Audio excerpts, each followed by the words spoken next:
O yun guys, bali ito yung ating papalitan sa taas. Kailangan lang natin dyan ay allen key.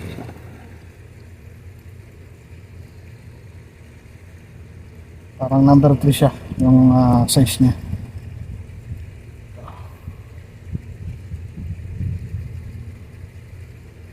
So kailangan natin mag gloves kasi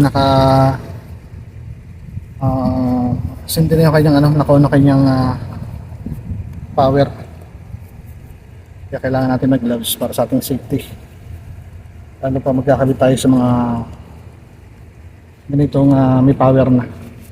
Saka medyo mainit ito o talagang napakainit.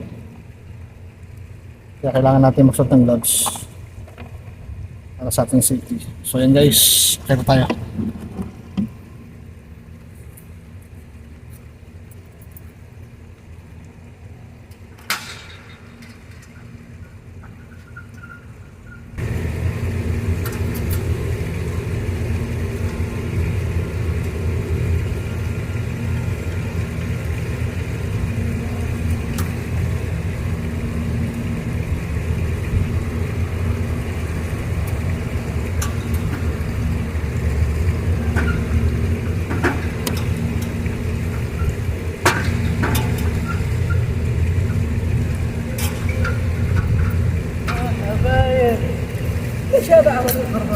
Richard Mix TV.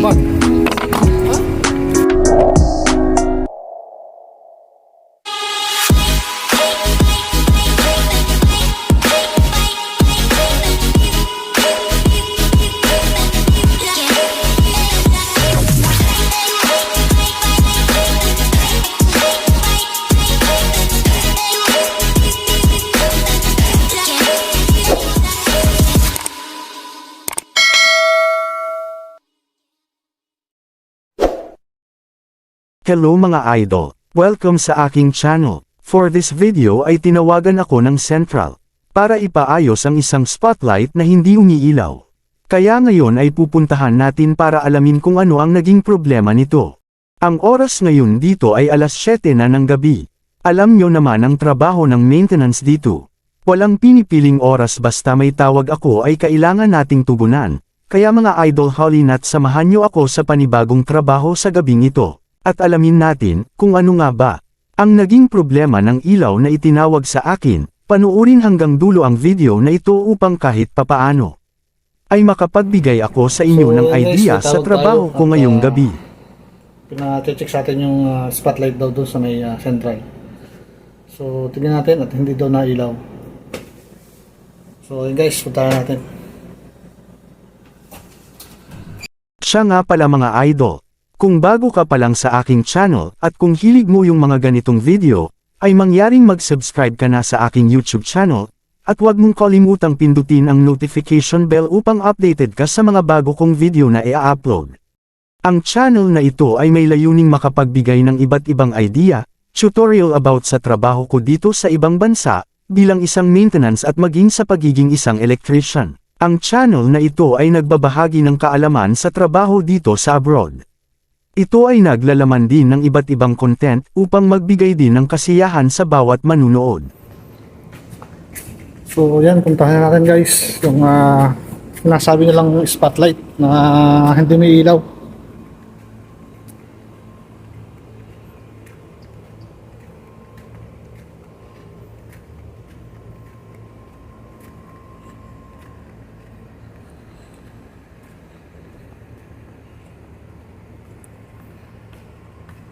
Sabi ng central, dito raw yun sa may pwesto nila. Ito, nakita na natin guys.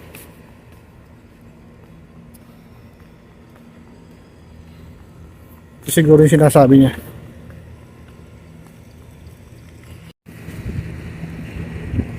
So itong iba may ilaw naman. So itong ito lang ang hindi may ilaw.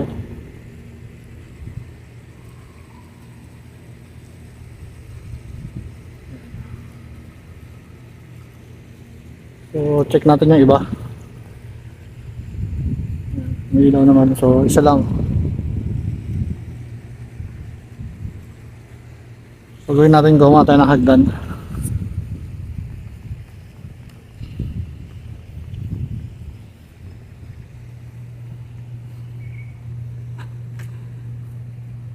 Ito yung mga kinabit nating decoration light. Tapos na yung Ramadan pero hindi pa tinatawag sa atin kung kailan na tatanggalin. So ngayon guys, hanapin ko yung mahabang hagdan ito.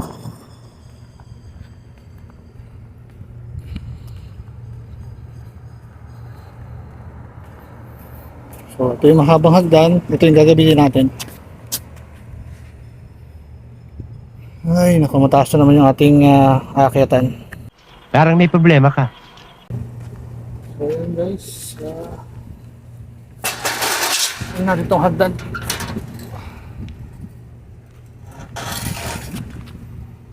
Medyo may kabigatan.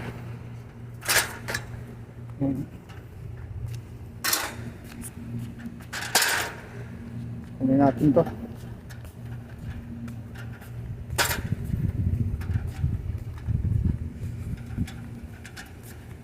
Hirap talaga pag wala kang helper. Talagang solo trade ka.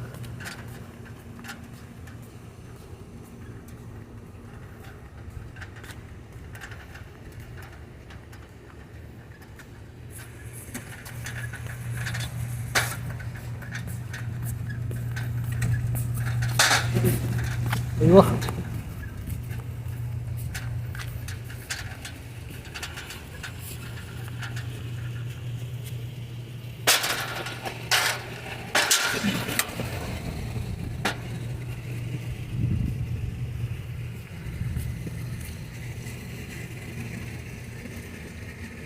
So yan guys, tayo muna natin yung hagdan.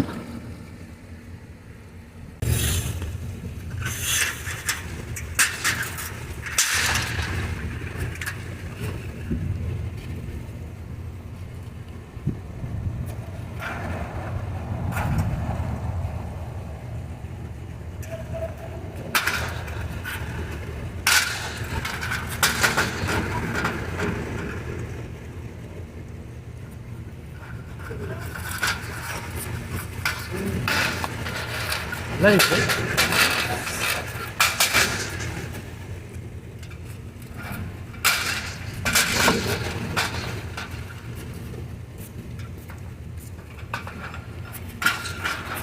Let's start.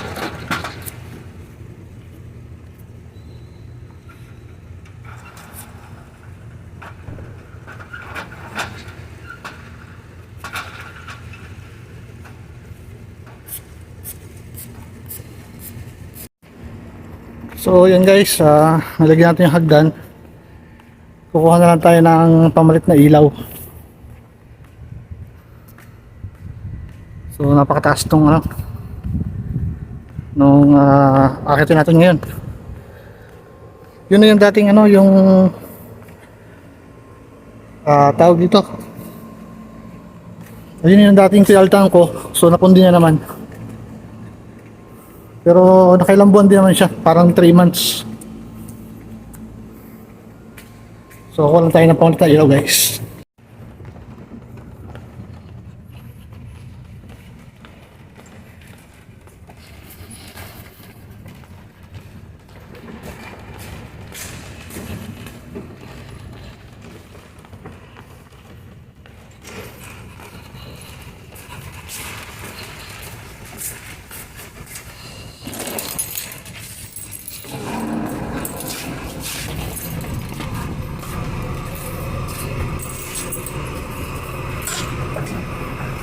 So yun guys, kunin natin yung papalit natin yung ilaw.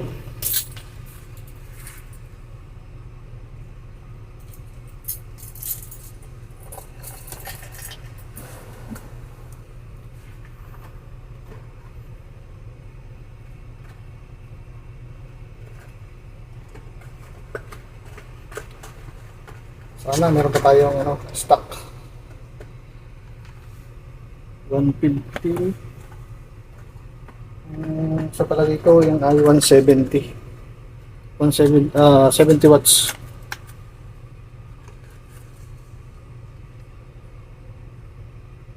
So tignan natin ito.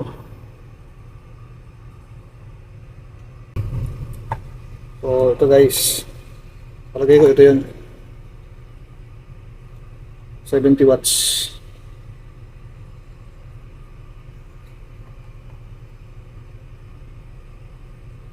Ayan. Ito yung papalit natin. So isa lang yung kukunin natin, so isa lang naman yung punting ilaw. So tara guys, lagay tayo dun.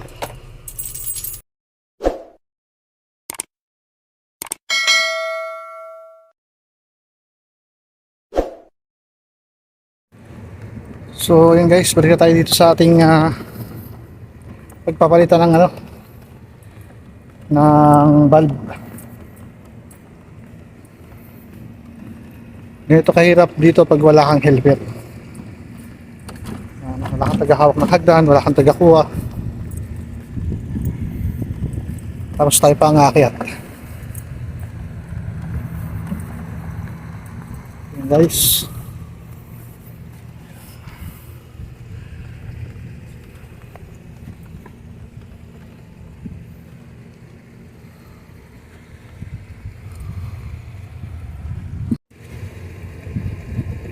So yun guys, bali ito yung ating papalitan sa taas.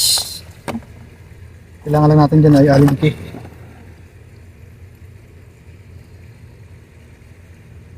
Parang number 3 siya yung size niya.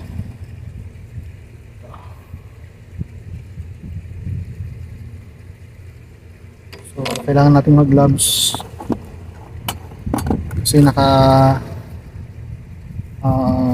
sindi na yung kanyang naka-on na kanyang power. Kaya kailangan natin mag gloves para sa ating safety. Lalo pa magkakabit tayo sa mga ganitong may power na. Saka medyo mainit ito o talagang napakainit.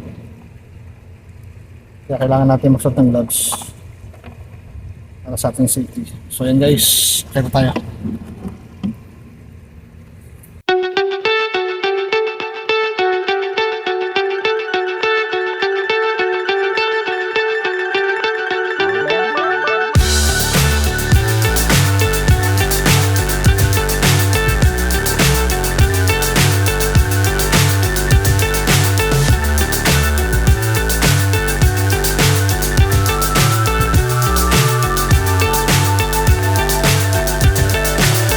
So high I'm hypnotized.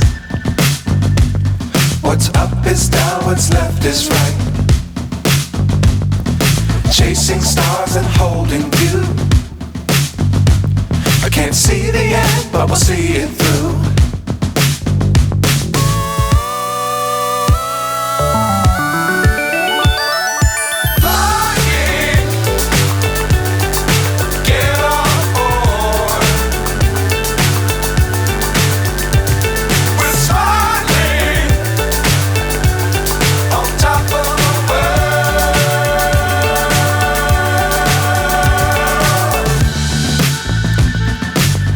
Times don't fly too high.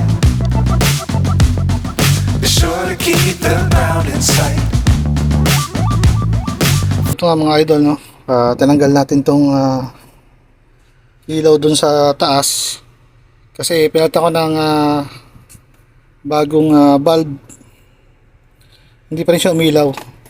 So ang palagay ko yung kanyang trans o yung ating ignitor. So ngayon check natin kung anong sira, ignitor ba o yung ating trans, kung may available tayong transformer. May ignitor tayo at may transformer tayo dito pero 70 watts. Tignan natin kung meron tayong available dito. So ito guys yung ating ignitor. Tapos tignan natin kung may 70 watts tayo. Ito ay 35. So tingin pa tayo. Kailangan natin ay 70. Ito guys, 70 watts. Tingnan natin kung magkapala sila ng laki. So check natin kung alin ang may diferensya, ignitor ba o yung ating transformer.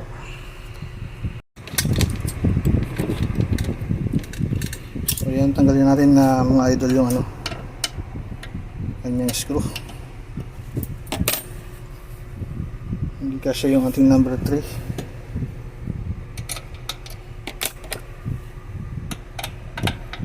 Yan, kasi naman pala.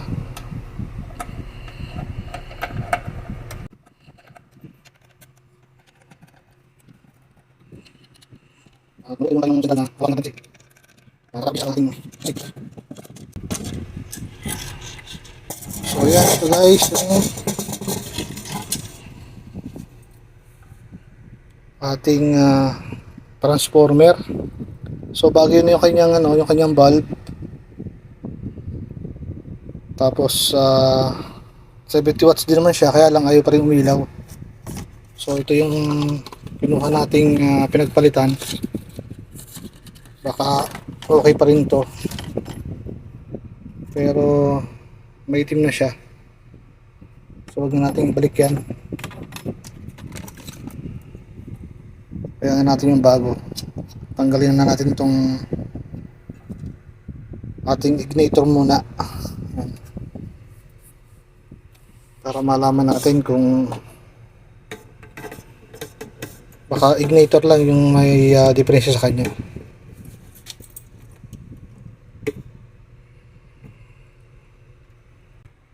So yan guys, no, hindi pwede yung ating ganitong klaseng alin. Kuha tayo ng isa pang allen key kasi iba yung screw nya. Ganito yung screw nya guys. Yan ganito. So kukuha muna ako dun sa kwarto, dun sa aking bag, nung isang allen, kasing ating allen key.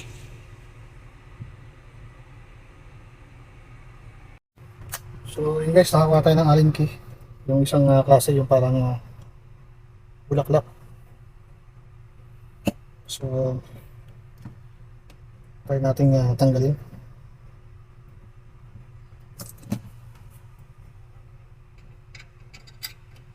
Yan. Kasi itong isa, gamitan natin ng plier. Yan.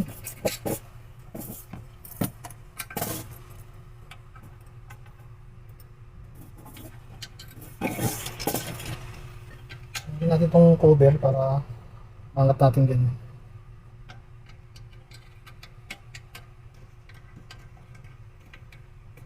Tignan natin kung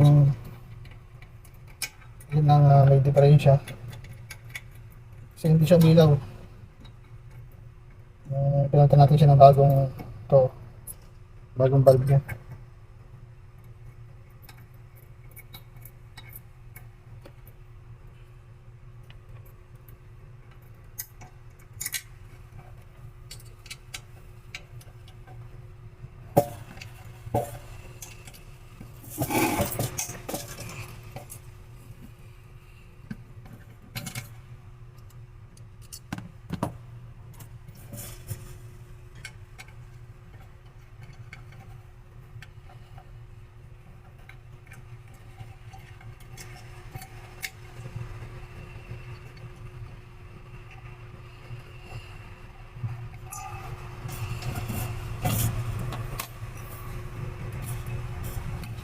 So meron pang isang ano rito, screw.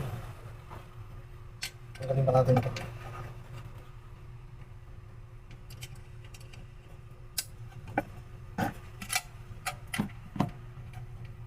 Medyo mahigpit siya, kaya ginagamitan natin ng plier.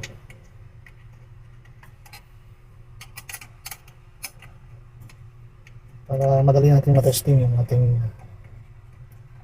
ginagawang ilaw.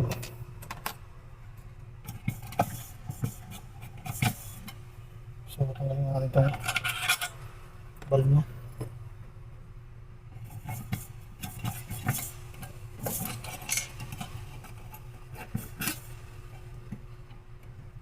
Tapos itong supply niya rito, yung wire.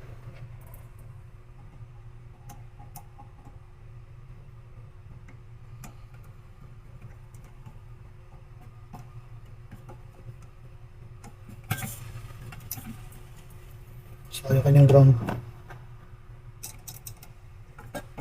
Kasi kung hindi natin tinanggal yung mga wire na yan, hindi natin basta-basta mahuhugot.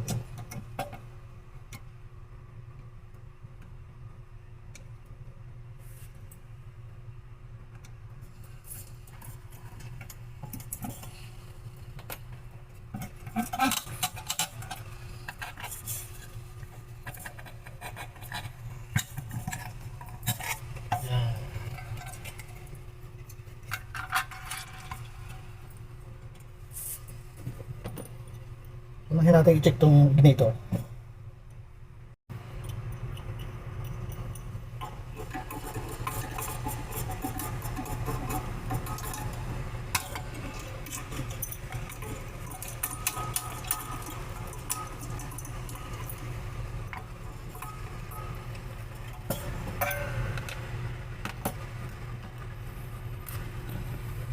Subukan natin itong bagong ignitor. Bali itong ignitor natin ay yan, 220 to 240 volts, 50 to 60 hertz. Pares lang siya. Iba lang yung pagkaka-design niya. Ito medyo pa lapad. Ito naman ay kabilog.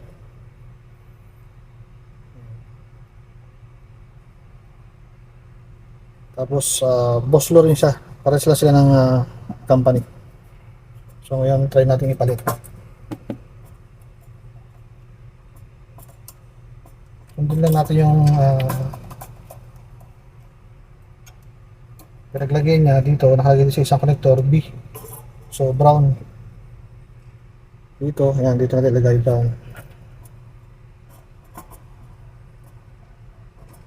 Gitna yung lamp.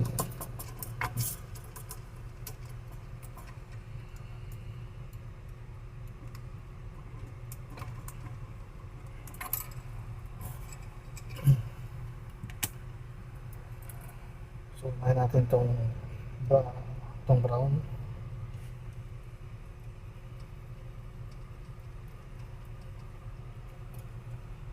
Yung white, ito yung papunta sa lamp.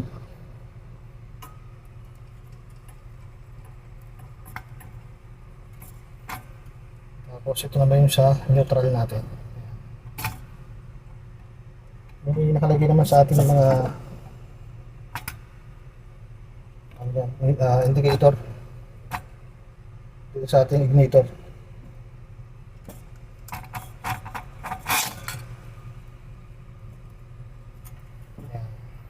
So ngayon, para malaman natin kung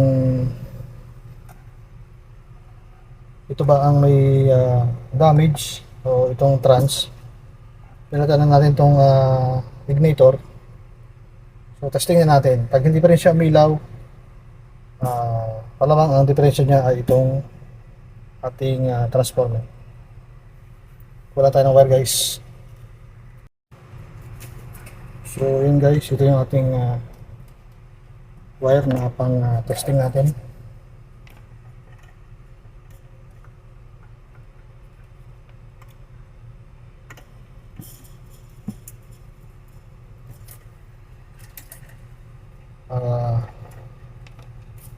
Na-testing natin kung alin talaga ang may diferensya. Kung ignitor ba o yung ating transformer. So ngayon, kabit muna natin itong bagong valve.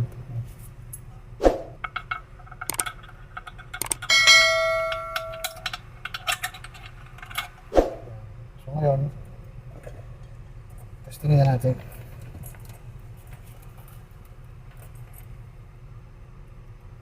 Pag umilaw siya guys, ibig sabihin, ignitor lang yung sira niya.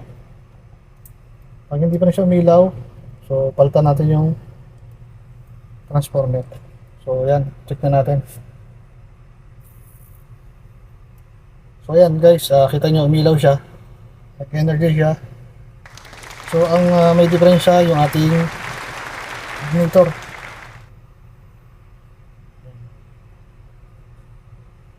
So yan, okay na yan guys.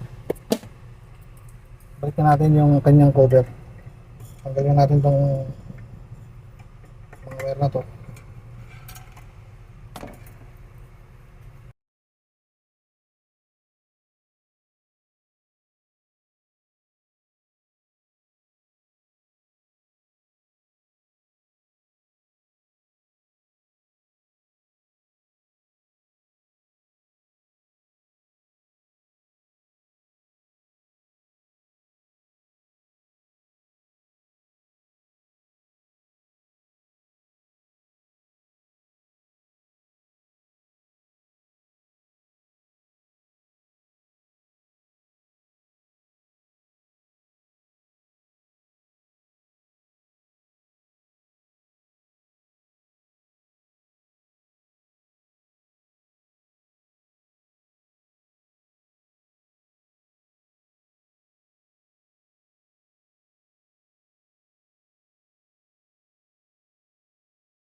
yun guys, sumilaw siya.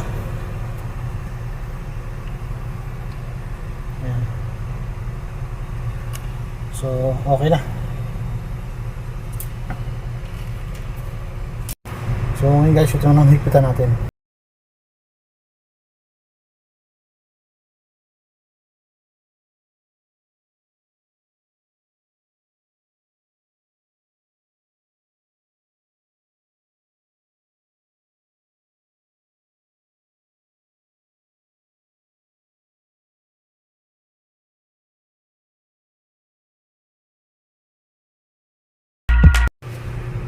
So yan guys, no? Ganoon lang yung ating pag-repair ng ating mga spotlight dito. So kung nakita natin na hindi siya umiilaw at pinalitan natin siya ng bulb, so tanggalin natin. Tapos yan, dalhin natin dito sa workshop. Testingin natin yung kanyang ignitor. Ito yung ating ignitor. At pag hindi pa rin siya umiilaw, pag napalitan natin ng ignitor, so palitan naman natin yung transformer. Kailangan ang ipapalit yung transformer ay 70 watts din. Kung ano yung watts nung ating bulb, kailangan ganun din yung sa transformer. Kung 70 watts din yung ating ipapalit na transformer. Dito nga sa ignitor, ito ay hanggang 250 watts. Ayan, pwede siya sa 70, sa 35, sa 400, hanggang 250 watts. Ayan. So ito, wala na to. So yan guys, balik na tayo dun sa pagkakabitan natin ng ilaw. So goods na ito.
So yan guys, napailaw natin. Balik natin yung hagdan.